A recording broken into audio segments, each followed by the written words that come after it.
All right, hello everybody. This is the Kubernetes SIG Architecture Production Readiness Subproject meeting for November 17th, 2021.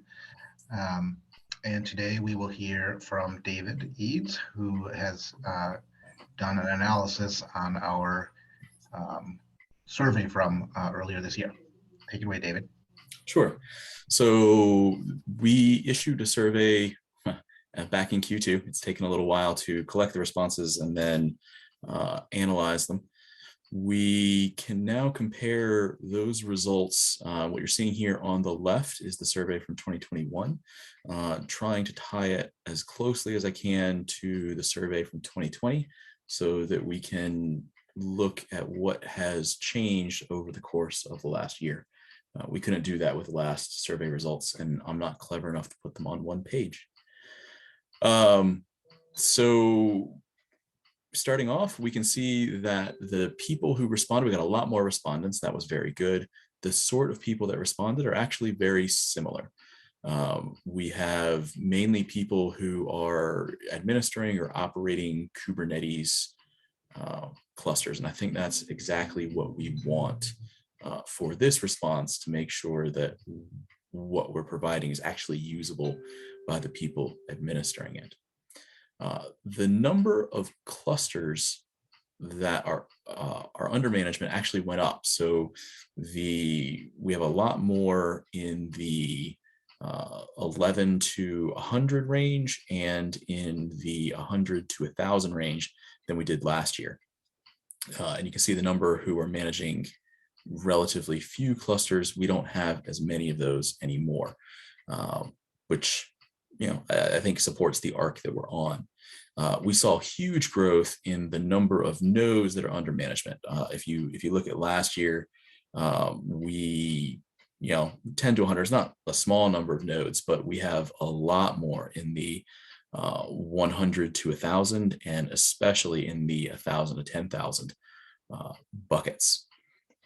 So our clusters are getting bigger, which suggests people are running more on them, which I think speaks to how reliable Kubernetes is becoming overall. You wouldn't put more and more on it if you were having trouble just keeping it up and running. I think it may also mean that people are having more clusters, not necessarily larger, right? That's true. The nodes under management actually remain pretty stable. So yeah, you're right, Wojtek.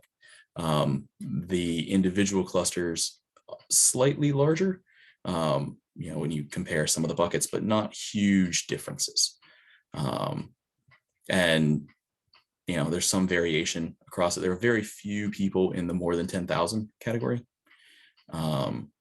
It's sort of like last time we discovered that the sweet spot is between the 100 and 10,000. When you get to more than 10,000, you have people who have like entire teams devoted to running these things. So their problems are different, and they have people who specialize in resolving them. Quick question before you move on, Sure. Although I think it looks like it's on the screen as well. There's like a null category with nothing associated with it. What happened there? I wish I could tell you that my SQL skills are skilled enough to know. I think that what happened there is I got a piece of data got included in one of the buckets that had an empty value. And so I have one of the values defined and not the other. And it resulted in a all the questions are optional. So it's possible that somebody didn't answer a question. We probably should, maybe we should exclude them depending on the situation, but they are excluded from some of the views. So there are some views where we say for the people that answered, what was the reason why, and I'll call them out as we get to them. Okay. So like for the case of doing a rollback, for instance, the percentages are based on people who responded. Sounds good. So in terms of the versions, the previous version range was, I want to say 110 to 117, and the new version range was 113 to 121. I'm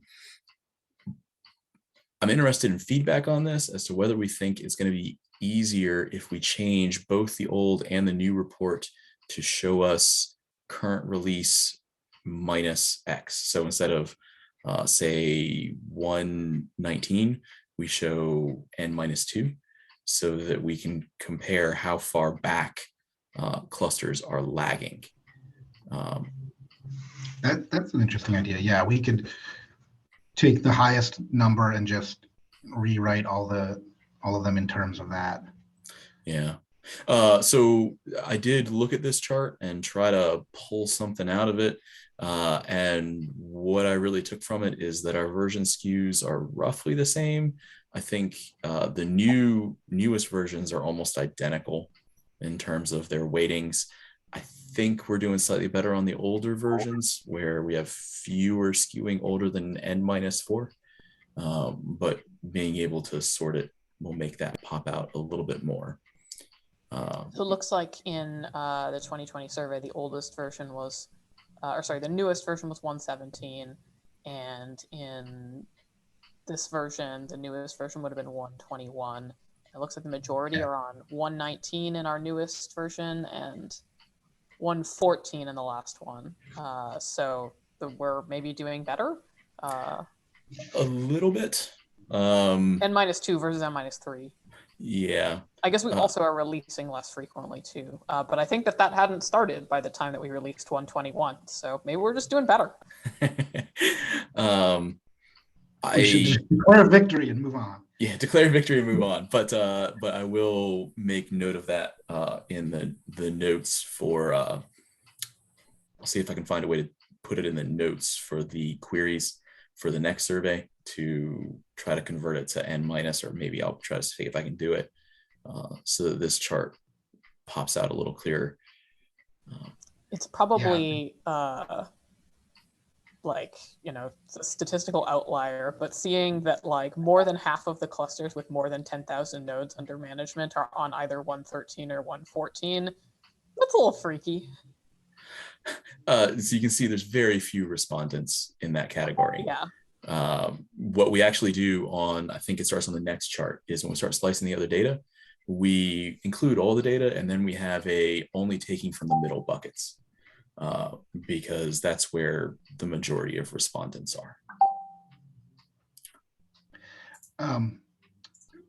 Just a note, I don't know, can somebody take notes, because I only have one screen. I'm on my laptop. I don't know if anybody has two monitors. I can do it. Yeah, sorry, I'm projecting. Yeah, exactly. I think we should note these potential changes, like the N minus 1, N minus 2. It also might be helpful to do it as a cumulative thing. Percentage of clusters that are on, N minus 1 or greater, N minus 2 or greater, or maybe even the inverse, right? Like try to get an idea of, like, in the past, what percentage have advanced quickly versus, in the current times. That might be useful, as opposed to individual versions. It's sort of like, are we skewed towards newer versions or skewed towards older versions? Or do we yeah, makes sense. Yeah, I think we're generally agreed we would like to have people on newer versions, right? Because many of these are out of support. Like 117, right. Even when we did the survey, was out of support. I think that from the point of view of like trying to determine if we're making Kubernetes more reliable, which this is a very much a proxy measure, but if people are more willing to upgrade, then we're probably doing a better job of making things more reliable from the start. Well, you're not going to like the next chart, John. Uh-oh.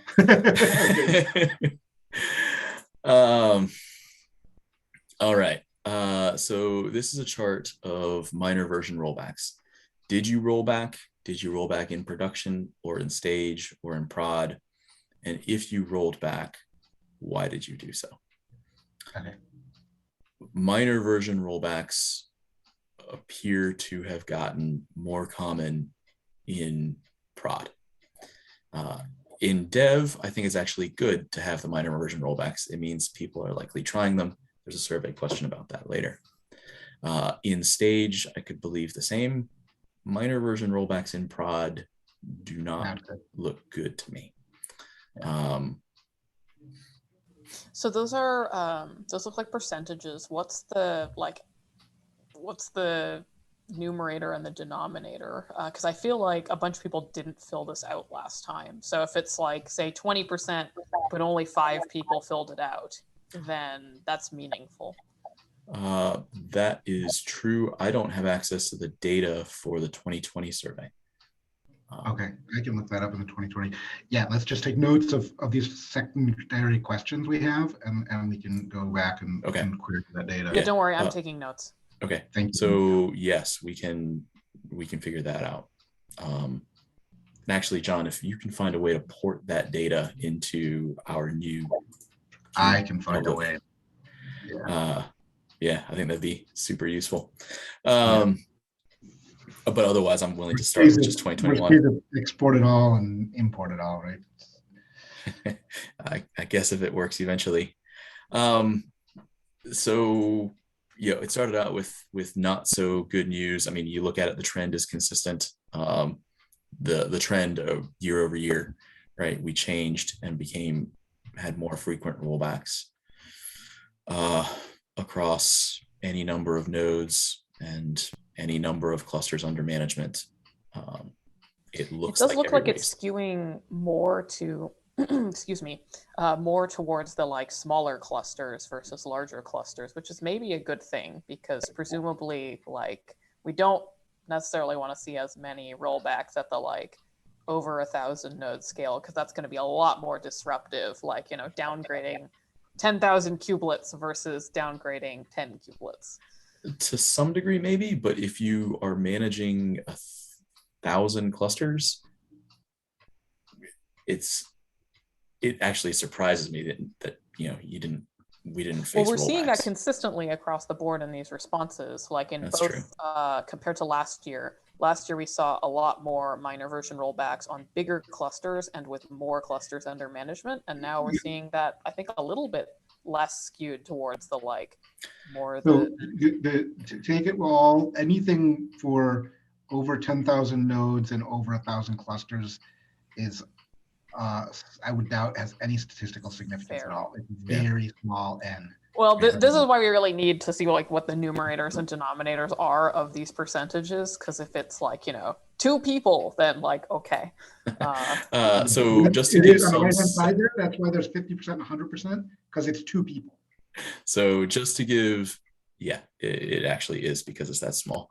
But just to give some sense of the numbers you're looking at, more than 1,000, we had 2 respondents versus, once you get down into this level, a dozen. At the 100 to 1,000 and 50, 40. And what about for the over 1,000 nodes? And more than 10,000 nodes. You might be able to go to the pie chart instead of the pie chart will work better, because it doesn't break it down. Over 1,000 nodes is 20 people, so it's not tiny, but it's not. But more than 10,000 like is pretty small. Yeah. Okay. So like if we clip off the very top, then these. So the numbers down here are, you know, likely to be reasonable. There was one silver lining on this chart. The reason for the rollback previously, because a component failed, was extremely likely to be called out as a reason. And it was much less common in this current year. The other one that stood out was the my cluster failed. Can you hang on? I'm confused. It looks like it's still very common. So sorry, this is 56 compared to 73. Oh, okay. Right. So it's still the most common reason. It's still the most common, but it's a lot less common than it used to be. Okay. Which so that means other things. I mean, that's a percentage, so it means it could be it got better or other things got worse. That's true. And this one stood out to me as a number that did not really inspire confidence. 11.5%. It's still, a little bit better than last year. Consistent to last year. But it's not. Right. And there's nothing from failing tests. That's interesting. The other thing we have to think, not to be totally self-serving in this, but like from the point of view of the PRR program, like when did we institute actual PRR? It was like 119 was like the first pilot, I think, wasn't it? Was it? Yes, it was. So almost none of these actually, like, I guess let's see. Well, that's why we collected the versions. So it turns out that a lot of the respondents, that's 119, not all of them, but about a third. Okay. Would have been impacted. Now, yeah, I don't want to be all doom. I don't want to be all doom and gloom. There is this matters. A particular component failing is we're failing substantially less as the reason, and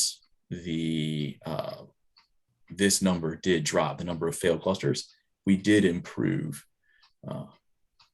According to the survey, we did improve between last year and this year. Just not a lot.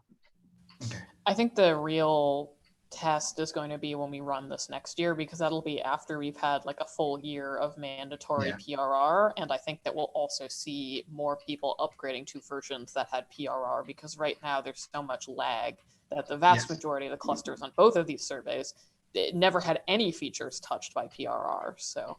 Okay. Yep. So hopefully we'll get better overall, and that this will be better in particular. We started establishing a baseline.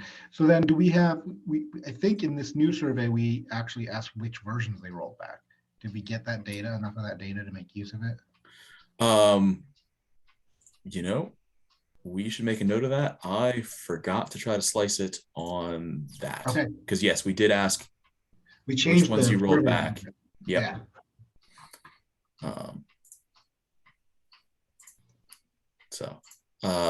The patch upgrades actually looked a lot better. It's no surprise that patches are more stable than minors, right? I mean, you would just sort of expect that. They're also easier to roll back though, so that was a little bit odd. So overall, rollbacks were fairly low on patch versions across the board. I think that most of this is reporting, and they're squished slightly differently. When you go back and look at the reasons, we again see the components appear to be doing better overall. Right, a component failure is less likely nowadays, but the cluster fail percentage, I want to actually go back and read the notes and see if somebody included in their freeform response something related to it, because this looks really high to me. Yeah. Well, that's of those who rolled back. Yes. Right? That's not like 33% rolled back. True, but it still looks high. On a patch release that the whole cluster failed. Yeah, that's right. I mean, so fewer rolled back of those that did. They say their cluster failed. It's, I don't know how good the answer we're going to get back is. Like, was it a vendor problem? Was it not? Right. So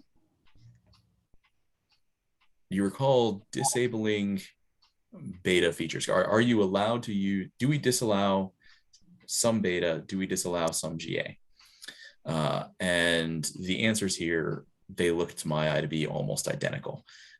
And they basically support a hypothesis of people just use whatever the defaults are. It's too much trouble to change something off of the defaults. Yep. So which effectively means our beta is almost a GA. It does. And that chart, well, we don't allow disabling GA. I just forgot to remove that. So yeah, I think this basically tells us whatever we choose as defaults is going to have a tremendous impact on what ends up being allowed in clusters. I actually want to come back to this after we present the rest, because I have some thoughts on what this means for how we need to approach turning that on.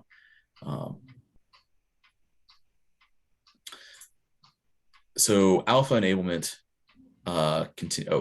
sorry, the pages don't line up perfectly because there wasn't anything really interesting in the next set of slices. So jumping to alpha enablement, this surprised me. We're still in a state where people turn on alpha in prod. And yeah, it surprised me. It's surprisingly sticky over time. I don't know. Well, it could drop from 60% to 47%. So it's a little bit less, but well, that was in dev. So don't worry, development clusters are more stable. Prod is 30%. I was reversing it. Okay, thank you. Yeah. Sorry, I was highlighting the wrong thing. Yeah. So Alana's question about absolute numbers here is going to be helpful to look at. Because that. Do you want to add a note of that for the alpha implement? Yes. It is a large number of people. It is very large. Yeah, it is.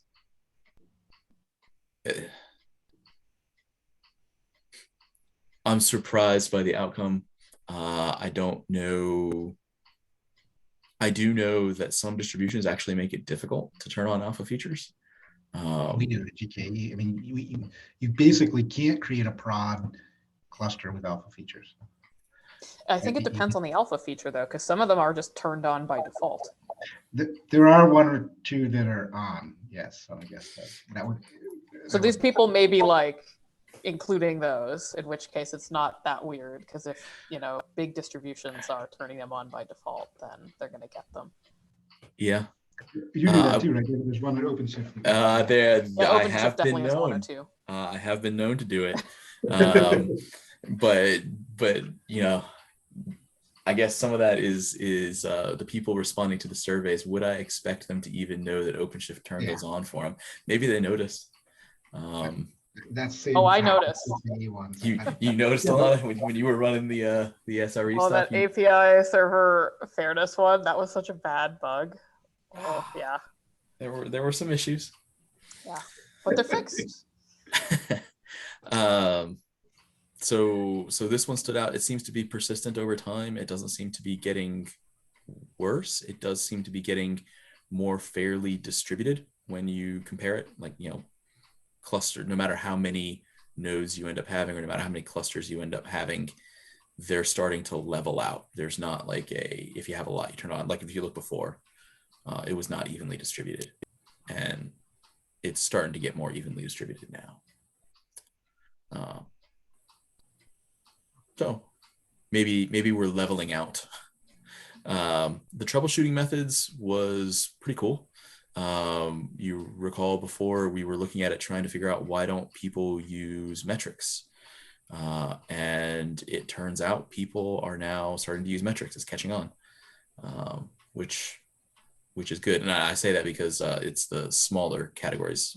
When you get to lots of clusters, everybody uses metrics, but when you only have a few, we're seeing more people using them more frequently now, which I think is good. And if you're trying to tie it back to PRR is where we started requiring those. So there are things to watch now. That used to be the case that there might not have even been something to watch. Right, there might not have even been a metric for exactly. The usage of events becoming slightly less frequent surprised me. Pink is more than a year, and quarter is the turquoise color. And the use of events becoming less frequent surprised me, but doesn't. I think that's a good thing, because events can, in theory, be lossy, and some people even will split their events into a separate etcd depending on load. So I don't think that's a terrible thing. I think that's actually probably a good thing from a scalability point of view. If you need to be absolutely correct, events can be somewhat unreliable. Possibly. I would feel more confident in that. Oh, go ahead. No, I think that like given that events have like 1 hour TTL by default, like you can only pretty much use them if you are debugging something that is happening now. So there are less things that were like metrics or logs or like are more universally useful in my opinion. So I don't think it's like necessarily bad thing that. Well, usage of logs dipped a little bit in certain sizes, so 10 to 100. Usage of logs became slightly less frequent, which maybe surprised people are me. solving their problems with metrics. Maybe they are. Yeah, that'd be good. I'm still kind of surprised that people with so many clusters regularly use logs. I'm guessing they have some sort of log aggregation that they're actually searching. Yeah. Sure. Absolutely. Having been one of those people running a lot of clusters and a lot of nodes. Yeah. And then this is just slicing the page by number of clusters. But I think it tells a similar story. Metrics become more popular this year. Events, well, I guess events didn't become less popular. And then logs, people still like their logs. I would like to jump back to that beta page if you guys are willing. Sure. So knowing that it's been pretty consistent, the essentially 95% of our clusters use our default settings, which are all GA is on and all beta is on. I've actually been wondering whether we want to consider trying to make our default one where only the GA APIs are on by default, and we require effort to turn on new beta APIs. I want to take away the beta APIs that already exist, because that would cause tremendous problems. But introducing new beta APIs, if we required a cluster admin to explicitly turn those on, I think it's worth considering whether that would improve the reliability of the clusters that we have.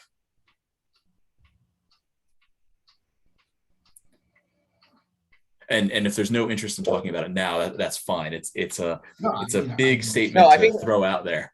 It is and it isn't, right? Because we've just done this exercise in the last half a dozen releases where we've moved a lot of things, long-standing beta things, into GA.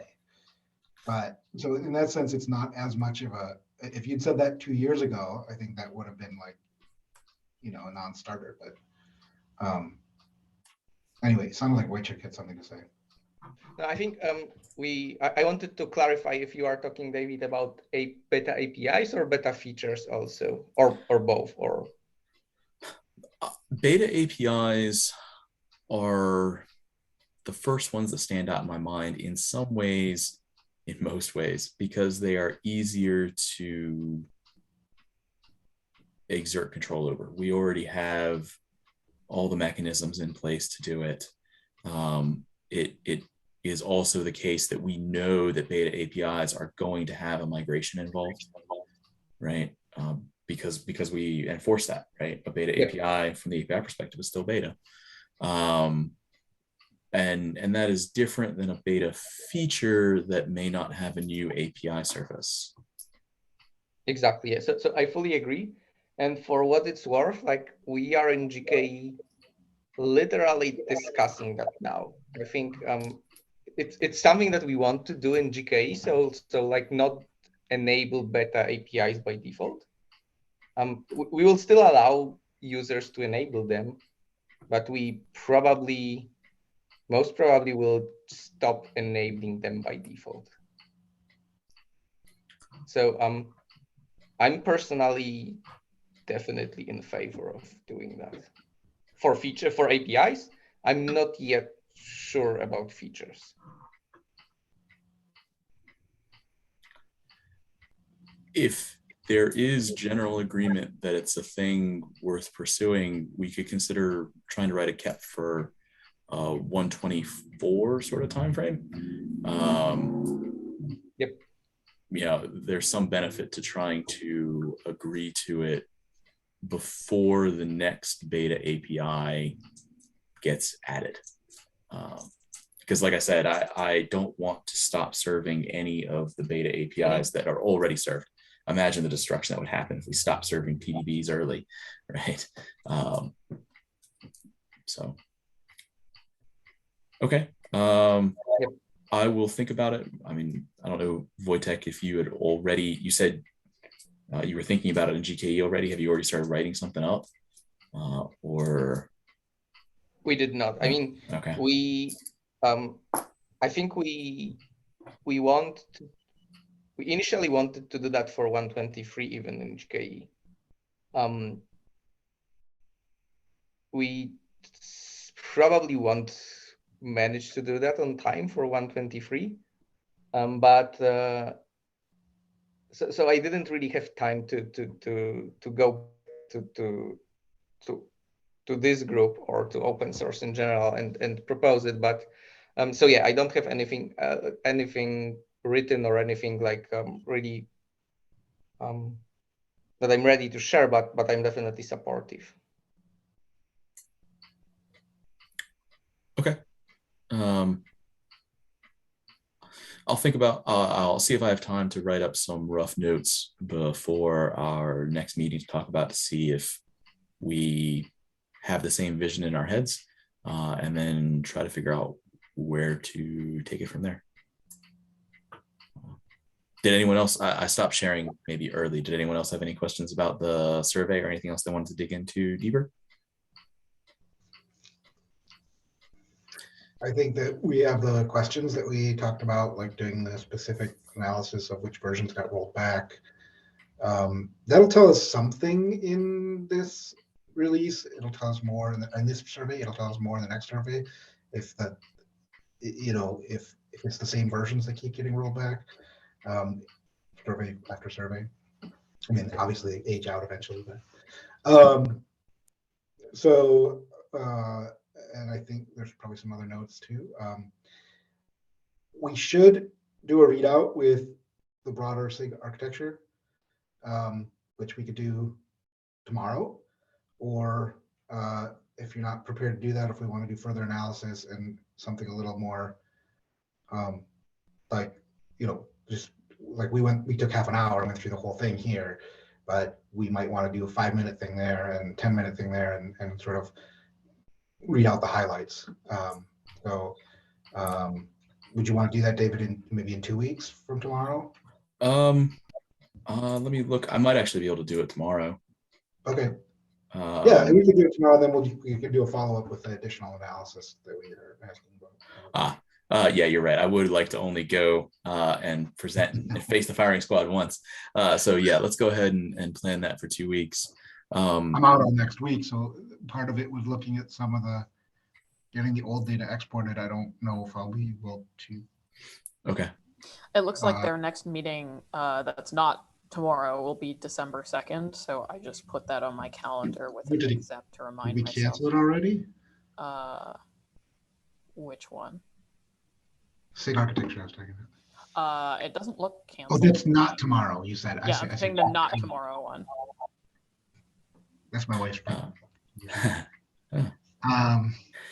There was one other thing that I wanted to make sure before we sort of tucked this survey away and called it finished.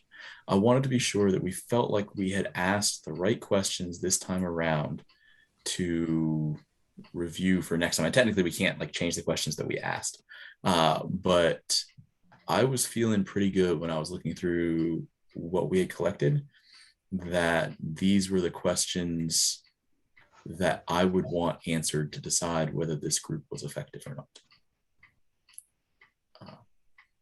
Yeah, I think we should.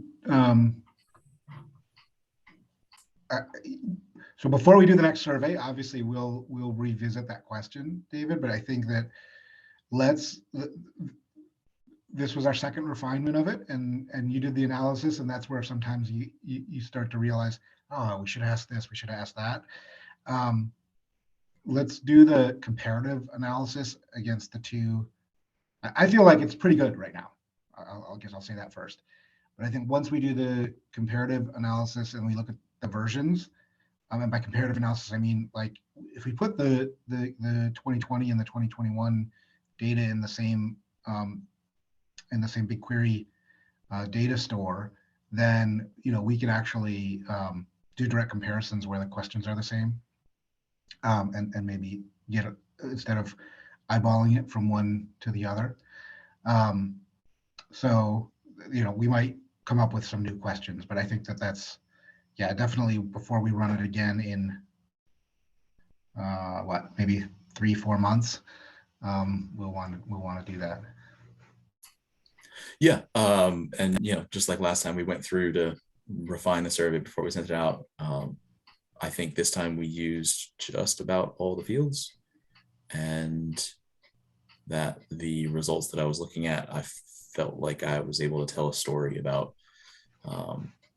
this is how people go about debugging problems. This is how PRR could have impacted that. Does the survey support or not that hypothesis? And similar things for the rollbacks. Yeah. That's all I've got. So awesome. Thanks for scheduling me. Oh, and hi to Sergey. I don't know that I recognize him. Hello. Hi. Yeah, I was flying a wall, kind of listening to this meeting. Yeah, I'm impressed you stuck it out. Welcome. Welcome, yeah. Okay, so thank you. What is our, let's see, what else do we have?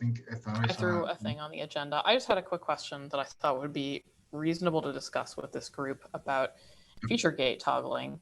So this came up with a feature that I was reviewing for Node this cycle.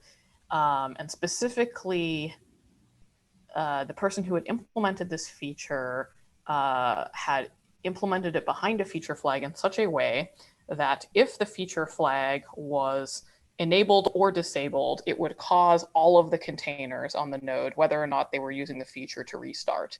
And I said, that doesn't seem like in line with our expectations for PRR. Like, I would expect as a cluster operator, if I enabled or disabled the feature, the only things that would possibly be affected by that would be the things using that feature. So as a reviewer, I said, I think this is blocking. I don't think we can do it this way. Like, we need to be able to isolate out the changes, whether we're using the feature or not. So the feature did not land this cycle, as far as I'm aware. I mean, I haven't gone back, but that was blocking feedback where I left that. And I just wanted to make sure that I am sharing the right information here, because I got a little bit of pushback that was something along the lines of, well, when you're making an omelet, sometimes you got to break a few eggs. And it's like, well, I understand that you want to turn on this feature, and that's nice, but the feature flags actually have to work in predictable ways. And I don't think that turning off a feature flag and then all of the containers on that node restart is an acceptable change. So I just wanted to bring that to the group and get confirmation. Personally. I mean, I agree with you personally. I mean, I could imagine there could be some features where for some reason that's impossible, but then that should be documented and that people should know, okay, if I'm going to try out this feature on this node, I don't want anything else scheduling on this, right? I need to I need to be careful that I'm not breaking workloads if I'm playing with a new feature. But I mean, that seems like a reasonable assertion in my mind. I don't know if others have other thoughts. I do think that we need to prevent unexpected fan out from setting this. Some node features, Alana, some that I've seen appear to have an impact on the way that, say, volume mounts happen. And I think those can actually interact with all content. Like some things I've read have said, and then you reboot the node. And when that is a requirement for making whatever switch it is, I mean, sometimes that is what it is, right? I don't know. I doubt yours was that case, because you would have noticed that and understood, like, okay, to turn this on, you have to restart the kernel with these options. I mean, if you were therefore. rebooting a node, then that would be different, because then in that Yeah. case, all the containers would definitely be restarting. Exactly. I think we have a specific question, don't we, that says, like, Yes. does this require? Well, specifically says, does it require a component to be restarted? And so I got a little bit of pushback there, because our documentation says that the way that you set a feature gate is with a command line flag toggle. And so it's not possible to like turn, I'm assuming you're doing it that way, it's not possible to set a feature gate without like restarting the component, because you can't change its command line while it's running. Now, the tests set on and off feature gates in components. So I'm not sure if that's like something special to the tests, or if there is a way to enable or disable feature gates at runtime without messing with the command line of the component. There is no stock way to do it, and there is no safe way to do it, even if you try to bypass it. And yes, I think that for features that affect only particular containers and not everything on a node, that it needs to be properly segregated, right?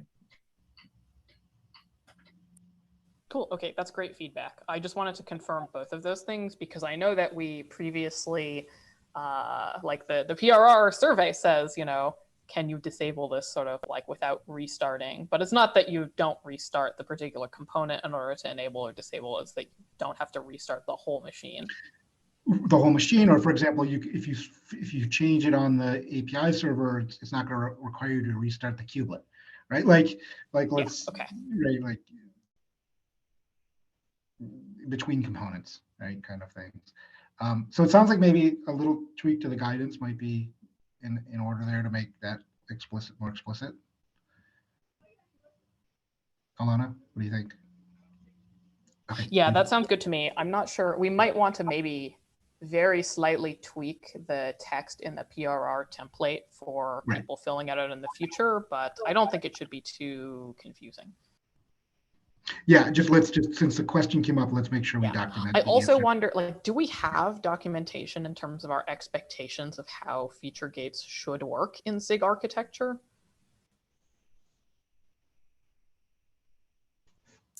Do you mean an answer to the question, like, can you change them without a command line flag? What happens if you build a way to do that? That sort of a question?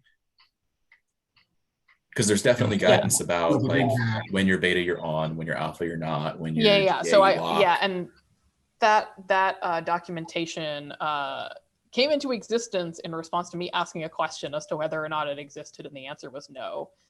So it sounds to me like potentially there is a follow-up action here to further document expectations, possibly in that document, of behavior for a feature flag. For example, like we expect that if you toggle the feature flag, it won't affect things that are not using that feature typically.